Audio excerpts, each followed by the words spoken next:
ఇప్పుడు మాట్లాడుతున్న పెద్దలు ఎట్లెమ్మెల్యేనరు? వాళ్ళ తండ్రి గారి గురువైన చంద్రబాబు నాయుడు గారి పార్టీతో పొత్తు పెట్టుకుంటే ఆ పార్టీ మద్దతుతో ఆ కడువ కప్పుకొని సిరిసిల్లలో కష్టపడి పనిచేసి నిర్మించుకున్న చీమలు పెట్టిన పుట్టలో పాములు దూరినట్టు కేకే మహేందర్ రెడ్డి అక్కడ పార్టీని నిర్మించుకొని తెలంగాణ ఉద్యమంలో పాల్గొని తెలంగాణ ఉద్యమంలో ముందు భాగం నుండి నిలబడి కొట్లాడితే ఎన్ఆర్ఐ అంటే నాన్ రిలయబుల్ ఇండియన్ కింద మేనేజ్మెంట్ కోటాలో ఇక్కడికి వచ్చి టికెట్ తీసుకొని అక్కడ ఆ కేకే మహేందర్ రెడ్డి గారిని అన్యాయం చేసి ఈరోజు ఇక్కడికి వచ్చిండ్రు. కాబట్టి ఈరోజు గతం గురించి అధ్యక్ష ఒకవేళ మా మిత్రులకు వాళ్ళకు అంతగా గతం గురించి చర్చించాలనే ఆలోచన ఉంటే ఒకరోజు మొత్తం తమరు సమయం ఇవ్వండి.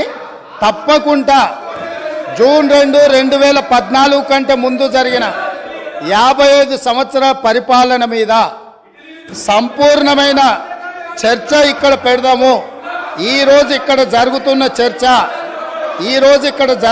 చర్చ జూన్ 2, 2014 నుంచి జరిగిన పరిపాలన, చేసిన విధ్వంసము, నాయకత్వం యొక్క వ్యవహార శైలి మీద మనం ఈరోజు మాట్లాడుకుంటున్నాము. కాబట్టి వారికి గతం గురించి చర్చించాలనే కోరిక ఉంటే మాకు ఎలాంటి అభ్యంతరం లేదు. గతంలో జరిగిన పరిపాలనలో ఇక్కడున్న వాళ్ళకి చాలామందికి పాత్ర లేకపోవచ్చు, కానీ అక్కడున్న వాళ్ళకు చాలామందికి పాత్ర ఉంది. ప్రత్యక్షంగా మంత్రులు చేసిండ్రు.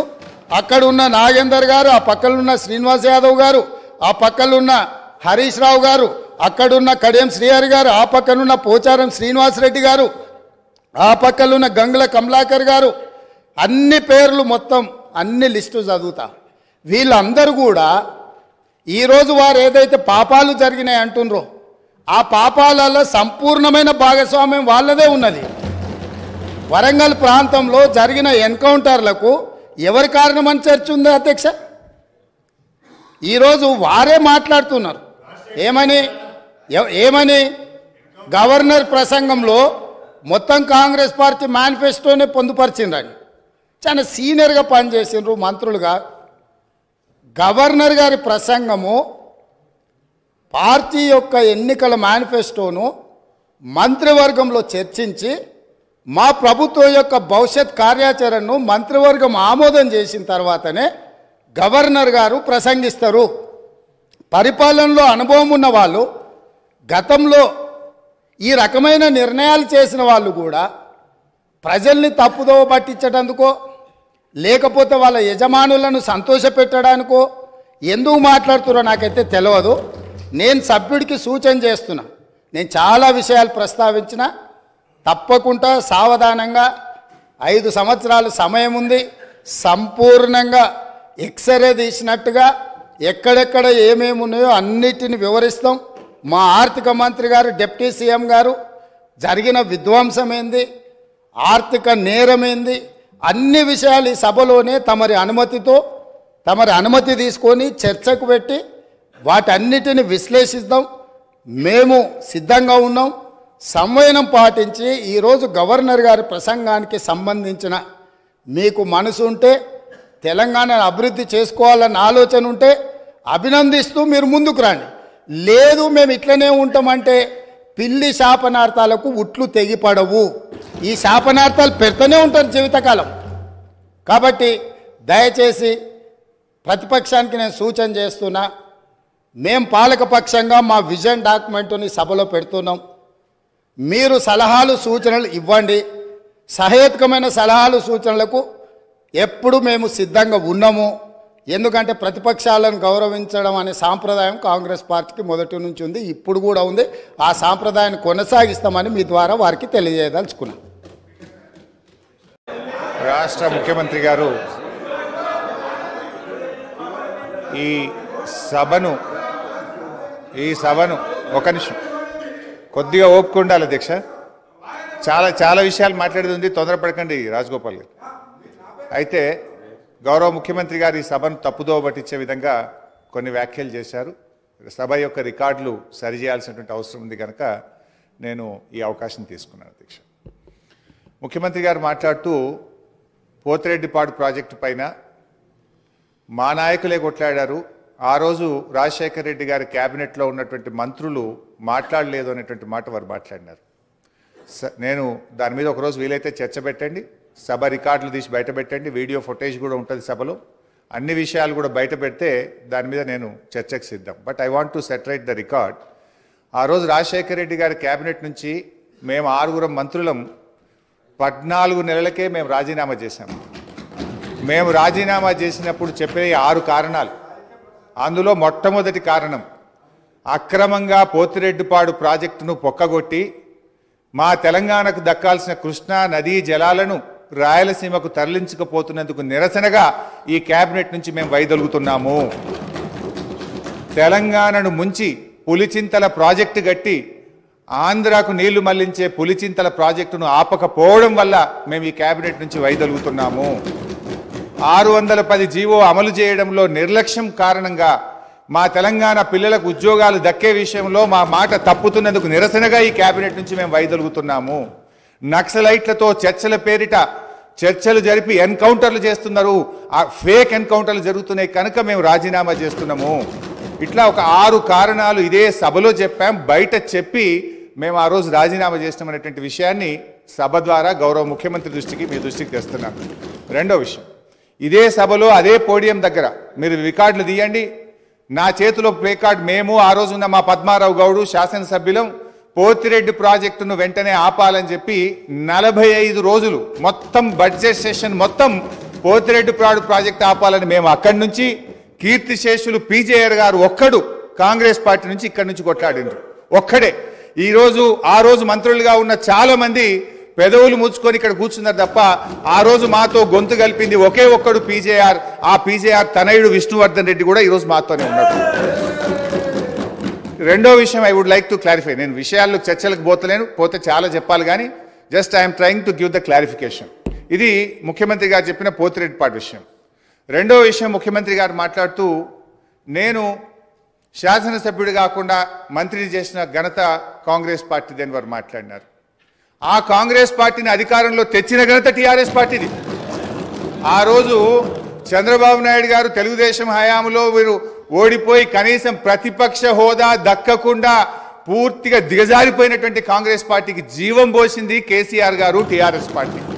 ఎందుకంటే నేను ఆ రోజు ప్రణబ్ ముఖర్జీ గారితో హిమాచల్ భవన్లో చర్చలు జరిగినప్పుడు కీర్తిశేషులు వెంకటస్వామి గారు, గౌరవనీయులు మాజీ ఎంపీ సురేందర్ రెడ్డి గారు, కేసీఆర్ గారు, ఆలే నరేంద్ర గారు, నేను ఆ చర్చల్లో ఉన్నాను. కేసీఆర్ గారు ఆ రోజు మాట్లాడుతూ ఆ అలయన్స్ చర్చలు జరిగినప్పుడు తప్పకుండా ఈ రాష్ట్రంలో కాంగ్రెస్ పార్టీ అధికారంలోకి తెస్తాం, దేశంలో కూడా అధికారంలోకి వస్తుందంటే ఆ రోజు ప్రణబ్ ముఖర్జీ గారు మాజీ రాష్ట్రపతి గారు అన్న మాట I was part of the discussion. Chandrashekar గారు మీరు అన్నట్టు నిజంగా కాంగ్రెస్ పార్టీ అధికారంలోకి వస్తే నువ్వు నా ఇంట్లో కూర్చొని తెలంగాణ రాష్ట్రం తీసుకొని పో, నిజంగా అధికారంలోకి వస్తుందా అని ఆయన అన్నారు. ఆ రోజు మేం పొత్తు పెట్టుకోవడం వల్లనే ఆ రోజు కాంగ్రెస్ పార్టీ అధికారంలోకి వచ్చింది తప్ప మీరేదో గెలిస్తే మాకు పదవులు ఇచ్చారు కాదు, మేము కాంగ్రెస్ పార్టీకి భిక్ష పెట్టినాం, మేము కాంగ్రెస్ పార్టీని అధికారంలో తేవడానికి ఆ రోజు సహకరించమనే విషయాన్ని గుర్తు చేస్తా ఉన్నా. అధ్యక్ష, కేసీఆర్ గారి గురించి కూడా వారు మాట్లాడినారు. Just I'm trying to set right the record. నేను స్పీచ్ ఇవ్వడం లేదు, స్పీచ్ ఇచ్చినప్పుడు నేను ఇంకా చాలా విషయాలు చెప్తా, ఓన్లీ రికార్డ్ సెట్ రైట్ చేసే ప్రయత్నం చేస్తున్నా. వారు ఏం మాట్లాడినారంటే కేసీఆర్ గారిని మేము ఎంపీ చేసినామని చెప్పి మాట్లాడుతున్నారు. కేసీఆర్ ఆ రోజు కాంగ్రెస్ పార్టీతో పొత్తు పెట్టుకున్నప్పుడు కేసీఆర్ గారి గురించి ఒకటే విషయం చెప్పి నేను ముగిస్తా అధ్యక్ష. ఓన్లీ 1 మినిట్ అధ్యక్ష, 1 మినిట్ అధ్యక్ష. ఆ రోజు 1 మినిట్ అధ్యక్ష. Only I'm trying to set right the record. నేను స్పీచ్ ఇవ్వట్లేదు, రికార్డు కరెక్షన్ మాత్రం. ఒక్కటే నిమిషం అధ్యక్ష, సీనియర్ శాసనసభ్యులు ఒక్కటే నిమిషం అధ్యక్ష. I will take only 1 minute అధ్యక్ష. ఆ రోజు నిజంగానే కేంద్రంలో ఆ రోజు కాంగ్రెస్ పార్టీ అధికారంలోకి వచ్చినప్పుడు సోనియా గాంధీ గారి అధ్యక్షంలో యూపీఏ సమావేశం జరిగింది. ఆ యూపీఏ సమావేశంలో సోనియా గాంధీ గారు కేంద్ర మంత్రివర్గంలో కేసీఆర్ గారిని చేరమన్నప్పుడు కేసీఆర్ గారు ఒక మాట చెప్పారు, కామన్ మినిమం ప్రోగ్రాంలో తెలంగాణ అంశం పెడితేనే నేను కేబినెట్లో చేరతా, నేను పదవుల కోసం రాలేదు, తెలంగాణ కోసం ఢిల్లీకి వచ్చినా అని చెప్పిండు కేసీఆర్ గారు. ఆ రోజు కామన్ మినిమం ప్రోగ్రాంలో పెట్టి ఉభయ సభలను రాష్ట్రపతి గారు ఉద్దేశించిన సభలో రాష్ట్రపతి గారు తెలంగాణ రాష్ట్ర ఏర్పాటును సంప్రదింపుల ద్వారా చేస్తామని చెప్పించింది కేసీఆర్ గారు. ఆ రోజు షిప్పింగ్ పోర్ట్ఫోలియో ఇస్తే అధ్యక్ష, ఆ రోజు షిప్పింగ్ పోర్ట్ఫోలియో ఇస్తే అధ్యక్ష షిప్పింగ్ పోర్ట్ఫోలియో ఇస్తే అధ్యక్ష ఒక్కటే నిమిషం, ఆ రోజు డిఎంకే పార్టీ మాకు షిప్పింగ్ పోర్ట్ఫోలియోగా 1 minute శ్రీధర్ బాబు గారు, నేను గౌరవ మంత్రి ప్లీజ్ సార్, గౌరవ మాజీ మంత్రి గారికి, ఎందుకంటే వారికి కూడా శాసనసభ వ్యవహారాలకు సంబంధించిన మంత్రి గారు, ఈ డిస్కషన్కి సంబంధించి ఈ చర్చకు సంబంధించి ఇంతకుముందు గౌరవ ముఖ్యమంత్రి గారు చెప్పినట్టు చర్చకు, ఈ విధమైన లఘు చర్చకు మీరు అనుమతిస్తే రేపు కానీ ఎల్లుండి కానీ ఆవలెల్లుండి కానీ మనం బయలుపెడతాం. అధ్యక్ష, వారికి నేను ఈ విధంగా మీరు అందరికీ మరి అవకాశం ఇస్తే సమయం సరిపోదు సార్. నేను గౌరవ ప్రతిపక్ష సభ్యులను కూడా కోరుతా ఉన్నాను, గవర్నర్ ప్రసంగాన్పై ధన్యవాద తీర్మానం విషయంలో స్పష్టంగా మీరు చెప్పే అనేక అంశాల విషయంలో 50 సంవత్సరాల చరిత్ర గురించి కానీ చెప్పండి. మీరు 10 సంవత్సరాల కాలం పాటు, నేను దాంట్లో 5 సంవత్సరాలు ఉన్నాను, అదే చెప్తూ వచ్చారు. ప్రజలు అందరూ కూడా వింటూ వచ్చారు. ఆఖరుకు తీర్పు ఏ విధంగా ఇచ్చారో ఇప్పటికైనా మీరు దయచేసి రియలైజ్ కావాలని కోరుతా ఉన్నారు. ఇందిరమ్మ రాజ్యం రావాలే, పెద్దలు కేటీఆర్ గారు చెప్పారు. ఇందిరమ్మ రాజ్యం అంటే ఏ విధంగా ఉంటుందని. సరే, ప్రజలందరికీ తెలిసి ఈరోజు అందరూ కూడా చదువుకున్నవారు, అందరూ కూడా అవగాహన ఉన్న వ్యక్తులు. అయినా కానీ ఇందిరమ్మ రాజ్యంలోనే సామాజిక న్యాయం జరిగింది, ఇందిరమ్మ రాజ్యంలోనే పేదవారికి న్యాయం జరిగింది, ఇందిరమ్మ రాజ్యంలోనే ఇల్లు వచ్చినాయి, ఇందిరమ్మ రాజ్యంలోనే భూములు వచ్చినాయి, ఇందిరమ్మ రాజ్యంలోనే పోడు భూములు వచ్చినాయి. ఈరోజు ఆ విధమైన మరొక్కసారి ప్రభుత్వం రావాలనే ఆలోచనతోనే తీర్పిచ్చారు కనుక, ఆ క్రమంలో కొత్త ప్రభుత్వం ఏర్పాటైన తర్వాత మీరు ఏదైనా మీ ఆలోచనలు ఇస్తే తప్పకుండా మేము ఒక కన్స్ట్రక్టివ్ క్రిటిసిజం చేయండి, we will try to accept it. కానీ పదే మళ్ళా 50 సంవత్సరాలకు అంతపూర్వకం పెద్దలు హరీష్ రావు గారు చెప్పారు, మేం చేయబట్టి కాంగ్రెస్ పార్టీ అధికారంలోకి వచ్చిందని. మేము 91 మంది ఉన్నాము, 95 మేము ఉన్నాము, మీరు ఉన్నది ఎంతమంది? దాని తర్వాత ఎన్ని సీట్లు మీరు నిలబడ్డారు, ఎంతమంది గెలిచారు? దాని తదుపరి జరిగిన 2000 ఎన్నికల్లో ఎంతమంది మీరు నిలబడ్డారు, ఎంతమంది గెలిచారు? ఇవన్నీ కూడా బేరీజ్ చేసుకోవడానికి మరొకసారి ఒక చర్చ పెట్టండి అధ్యక్ష.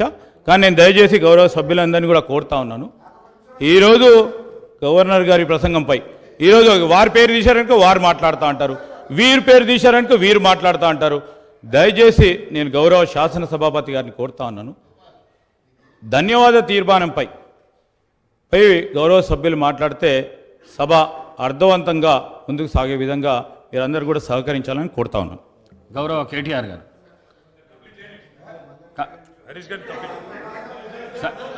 సార్ మీరు గౌరవ హరీష్ రావు గారు మీకు టైం ఇచ్చినా మీరు మాట్లాడినరు, కన్క్లూడ్ చేసేసేయండి.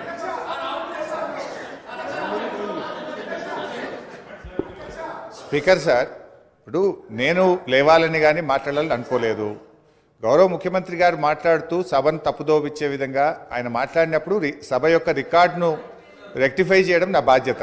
బికాస్ నేనేదో ప్రశ్నకు సమాధానం చెప్పాలనో విమర్శ చేయాలనో నేను మాట్లాడే ప్రయత్నం చేస్తలేను. వారు మాట్లాడినారు కనుక మేము డెఫినెట్గా దాన్ని క్లారిఫై చేయడం మా బాధ్యత అధ్యక్ష. అయితే అధ్యక్ష, ఆ రోజు కామన్ మినిమం ప్రోగ్రాంలో కేసీఆర్ గారు పెట్టించడమే కాదు, షిప్పింగ్ పోర్ట్ఫోలియో అడగకుండానే ఇచ్చారు. ఆ రోజు డిఎంకే పార్టీ నాకు షిప్పింగ్ పోర్ట్ఫోలియో ఇవ్వకపోతే మేము యూపీఐ నుంచి బయటకు పోతామంటే, నేను మంత్రి పదవి కోసం ఢిల్లీ రాలేదు, నాకు ఈ పోర్ట్ఫోలియో అక్కర్లేదు, వారికి ఇచ్చేయండి, నేను వచ్చింది తెలంగాణ కోసమని షిప్పింగ్ పోర్ట్ఫోలియోను స్వచ్ఛందంగా వదులుకున్నటువంటి చరిత్ర కేసీఆర్ గారిది, టీఆర్ఎస్ పార్టీది అధ్యక్ష. ఈరోజు రేవంత్ రెడ్డి గారు మాట్లాడుతూ మేమేదో పదవులు ఇచ్చామని, పదవులను గడ్డిపోచల్లాగా త్యజించిన చరిత్ర ఈ దేశంలో ఎవరికన్నా ఉందంటే అది కేసీఆర్కు టీఆర్ఎస్ పార్టీకి ఉంది. త్యాగాల పునాదుల మీద తెలంగాణ తెచ్చిన చరిత్ర ఉంది అధ్యక్ష. అనవసరంగా మేమేదో పదవులు ఇచ్చినామని, మేమేదో పదవుల కోసం పాకులాడినామనేటువంటి విధంగా వారు మాట్లాడద్దు. ఆ విషయానికి వస్తే రేవంత్ రెడ్డి గారు ఏబీవీపీలో షురువు అయిండు, టీఆర్ఎస్లో పనిచేసిండు, తెలుగుదేశంలో వేయండు, కాంగ్రెస్లో వేయండు, మరి రేపు ఏడుంటాడో. పార్టీలు మారిన చరిత్రలు మీకున్నాయి, కానీ మాకు అట్లాంటిది ఏం లేదు అధ్యక్ష. ఇకపోతే మా శ్రీధర్ బాబు గారు లేచి మళ్ళీ నన్ను ఆయన గెలికే ప్రయత్నం చేసిండు, లేకపోతే నేను ఆయన గురించి మాట్లాడాల్సిన అవసరం లేదు. అధ్యక్ష, ఆ రోజు ఇదే శాసనసభలో కిరణ్ కుమార్ రెడ్డి గారు ముఖ్యమంత్రిగా ఉన్నప్పుడు నీ తెలంగాణకు నీకు ₹1 అన్నాడు. పేగులు దిగదాకా కొట్లాడింది ఎవరు, పెదవులు మూసింది ఎవరో కూడా ఈ రాష్ట్ర ప్రజలకు గుర్తున్నది అధ్యక్ష. ఉన్నారు ఇవాళ ఇక్కడ చాలా మంది, ఆ రోజు ఉన్న వాళ్ళు కూడా ఇక్కడ ఉన్నారు. ఆ రోజు మేము పేగులు దిగదాకా పోడియంలోకి పోయి కొట్లాడినాము, ఆ రోజు మీరు పెదవులు మూసుకొని మాట్లాడినటువంటి చరిత్ర కూడా కాంగ్రెస్ పార్టీకి ఉంది. అధ్యక్ష, నేను అనేది మాకు ఒప్పుకున్నది అధ్యక్ష. దయచేసి మీరు మా మీద విమర్శలు మాని, ప్రజలు మీకు అధికారం ఇచ్చారు, మీకు అవకాశం ఇచ్చారు, మీరు ప్రజలకిచ్చిన ఆ గ్యారంటీలు ఎలా అమలు చేస్తారో దాని మీద దృష్టి పెట్టే ప్రయత్నం చేయండి. దానికి నిర్మాణాత్మకమైన ప్రతిపక్షంగా మేము సహకరిస్తాం, సూచనలు ఇస్తాం. కానీ ఎంతసేపు మీరు మా మీద నేపాలు నెట్టో, మా మీద బురద జల్లేటువంటి ప్రయత్నం మాని ప్రజలకు మీద ఇచ్చిన హామీల అమలు మీద, పరిపాలన మీద దృష్టి పెట్టండి అని మీ ద్వారా వారికి హితవు పలుకుతాం. గౌరవ కేటీఆర్ గారు. ఓపెన్ ఫ్లోర్స్ మరియు ప్రీమియం సింప్లెక్స్ హౌసెస్ రెండు కలిసిన ఒకే ఒక DTCB మరియు రేరా ప్రాజెక్ట్ ఈశాన్య ఇన్ఫ్రావారి SGR heights at Shad Nagar town. 1200 SFTలో ఇల్లు కూడా కట్టేస్తున్నారు. 70% bank loan available. Contract number 8297044545.